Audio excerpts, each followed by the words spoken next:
There's a lot of anecdotal advice around on improving your marriage. But if you want something you can really use that will actually make a difference and reignite your marriage, check out the link in the description below.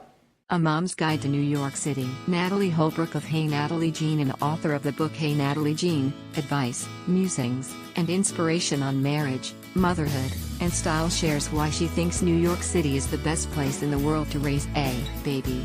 You just have to know how to do it. Know your food chain. Understanding the ins and outs of sidewalk etiquette is paramount. Your whole life is lived on the sidewalks, and it can get a little tricky when you add in traffic and bad moods and kids and their accessories. There's a pecking order, and knowing when you have the right of way will make all the difference. Here's a good general rule of thumb: when you are pushing a stroller, the elderly in wheelchairs are the only animal higher than you on the food chain. Always give them the right of way. As far as the elderly not in wheelchairs, well, they should get the right of way, but only if they seem nice. Most of the old folks living on the Upper West Side are mean old jerks, and in my experience they're going to give you crap either way. Should you encounter another stroller on the sidewalk, you should always give right of way to a double, or to any single that has more kids piled on the ride board than yours. Otherwise, kids, old people, ladies, gents, food delivery guys, forget it. The two-legged can all step aside. Be nice about it, and always say thank you and excuse me, but be firm. And feel free to dispense dirty looks liberally. Don't take any crap, not from cranky old ladies in line at the Trader Joe's, not from snobby waiters who pretend not to be aware of your child's rights as guaranteed by the U.S. Constitution, not from the hordes of middle school kids in huddled shouting masses of hormones clogging the sidewalks. It's survival of the fittest out here. And if the guy in front of you flagrantly lets the door shut in your face, it is fully acceptable to flip him the bird the minute you make it inside. He deserves it, and how else will he learn? And where are his manners? Was he raised in a barn? Get out every day. When Huck was small, we made it a point to get out every day, even in terrible weather. New York City is the greatest for brand new moms. I almost never felt isolated, because the minute I left my apartment, I was already somewhere. There is so much to see and do right outside your door, and nothing could cure Huck of a crank fit faster than a little people watching in fresh air. The stroller nap. God bless the stroller nap. If you can trick your kid into falling asleep in his stroller on a semi-regular basis, you've earned yourself major mom points. Not to mention time to do just about anything you please. Sometimes for as long as 3 hours. Stroller naps are gold. Not all kids are into stroller naps. It might take some practice. See, now that's my kind of sleep training. Cash. A lot of places in the city still don't take cards, so I always carry an emergency pretzel fund. $40 should do you, unless you're planning to pay a babysitter once you get home. Babysitters in the city cost more than your rent. Snacks. I always really need a hit of sugar around 3 in the afternoon, especially if I've been pushing a stroller all day. A hidden stash of chocolate is not only helpful for your own emergency blood sugar levels, it's also pretty important in a crisis bribery situation. Backup shoes. New York is hard on everything, but it's especially hard on your feet. I always have an extra pair of shoes on hand for the times when I need to be out all day. The quickest way to alleviate blisters and relieve foot fatigue is with a quick change of position. Going from a flat to a low heel, or vice versa, can buy you a couple hours. This is also my secret to avoiding Charlie horses in the middle of the night. See also, eat lots of bananas. Know your elevators. I love the subway. It's efficient, the people watching is pretty fantastic, you can get to just about anywhere you need to be, and it's pretty cheap, all things considered. But strollers and subways don't always go together very well. There's the stairs situation, for starters, and then there's the rush hour situation, sardines, so it's smart to go into your train travel with a solid plan of action. I'm not the beefiest of girls, but I can heft my stroller up the stairs if I need to. I just don't want to. So I memorized the location and average cleanliness of every subway elevator in the 3 boroughs I regularly visit, and I mapped out the most direct walking routes to any non-elevator destination I might wish to visit. If for some reason I get there and an elevator I'm counting on is out of service, I immediately email everyone I know to warn them. Elevator karma is something I take seriously. Last year we got a new elevator at the Broadway Lafayette B, D, F, M station, adding the entirety of So. Ho on the Lower East Side to our family stroller repertoire, and I was so excited it was all I talked about for months. Know your bathrooms. Knowing where the closest public restroom is at all times is my superpower. I successfully completed pregnancy and potty training in this city, and that kind of thing can get you up to speed on toilet situations real fast. You might be tempted to say, oh, I'll just find a Starbucks, but NYC Starbucks bathrooms are the Abu Ghraib of public toilets, and you deserve better. There's always the museums. When in doubt, visit a museum. The American Museum of Natural History, the Museum of Modern Art, the Metropolitan Museum, the Guggenheim. These are all kid-friendly museums and make a great destination in both the summer and the winter. The MA has a really fantastic kids section. The Frick, however, is not kid-friendly in the slightest. The Met, AMNH, and a host of other smaller museums around the city are federally funded and as such are pay as you wish. This is the city's best kept secret. Steel up your courage, though, because while the museum patrons are usually happy to accept whatever you donate, you'll occasionally get an attitude. You know, we all have our bad days. Join a mom's group. When I was 9 months pregnant and out getting the groceries, a woman stopped me at the produce section to invite me to join her baby's play group. This is not unusual. Moms are highly social creatures. It turns out, you don't even need a baby. Just the threat of a baby, and you're in.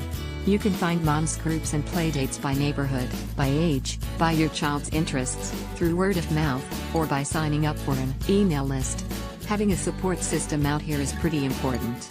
I'm part of a moms group through my local church that holds playdates weekly, swaps babysitting for date nights, runs preschool co-ops, coordinates school pickups and drop-offs, and brings dinners by when a baby is born or if someone is ill. Sometimes a few of us will meet for lunch and just wander around the city for a bit.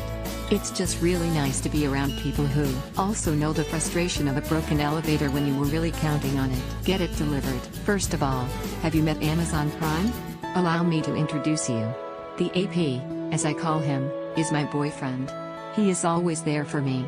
I've stopped buying stuff in person nearly completely, and I have developed a really lovely relationship with my UPS guy in the process. His name is Lloyd. For Christmas he gave me an official UPS ballpoint pen. I guess I see him a lot. How did we manage birthday parties before Amazon Prime? I guess what I'm saying is, do I sound like an infomercial yet? The monthly diaper deliveries will be your gateway drug, but soon you'll be ordering jumbo-sized marshmallows and henna tattoo kits just because you can, and they'll be there the day after tomorrow. Here in the city you can get just about anything delivered. Take nothing with you. That's my motto.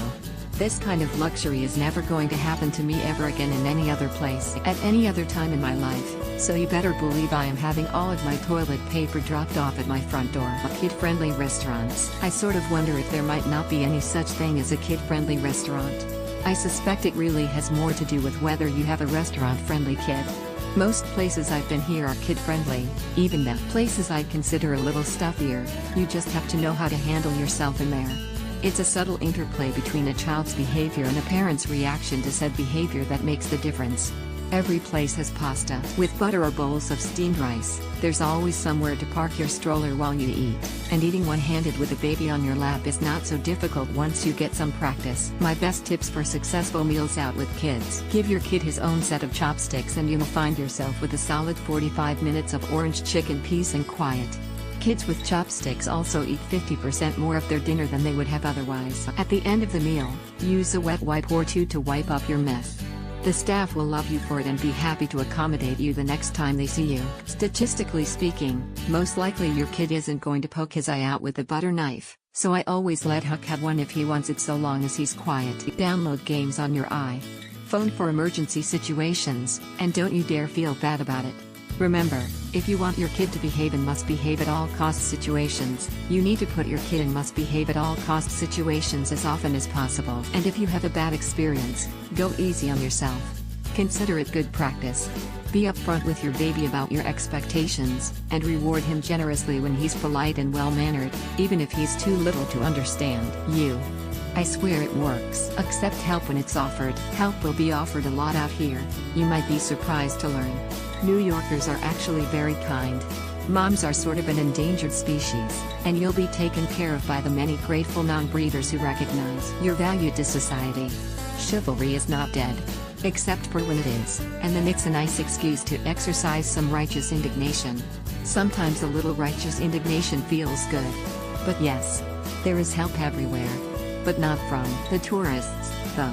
They're pretty much useless. Send out your laundry. For extreme situations where you're up to your eyeballs in things, you can send out your laundry. Your knickers come back to you folded up in these impeccable little squares. It's a dream come true. I know it sounds like the most extravagant nonsense you've ever heard of, and it is. But the price difference, according to my friends who take advantage of it, is negligible. So keep this one in your back pocket. It's just nice to know it's there. Order dinner on your way home. Around 10 blocks from home on days when nothing is doing, I order delivery on my smartphone, enjoy my walk home, get in just in time to meet the delivery guy, wash my hands, pull on my stretchy pants, and ta-da! Dinner is served. Good work, Mom. And now, as I have said concerning strollers are exhausting. What a completely ridiculous torture device we spend hundreds of dollars on and then willingly tether ourselves to. They're heavy. They're cumbersome. They're completely enormous. They take up the whole of your apartment. Your home is a shrine to your stroller, and you are not but a humble pilgrim come to worship at its wheels. When apartment hunting in the city, your very first priority is going to be your stroller. Where does the stroller go? Not, is there a dishwasher? Or how's the natural light? Or are there hardwoods? Or has anybody died in here recently? But where does the stroller go? Will it fit? Is there a closet or walkway for parking? Can you leave it in the lobby? And if so, will it get stolen? How are you getting it into the building? Is there an elevator? Can you bump it up the stairs? And the door, can you open it with one hand, keep it open with your foot, maneuver the stroller inside, then get yourself all the way in before the door shuts on your backside?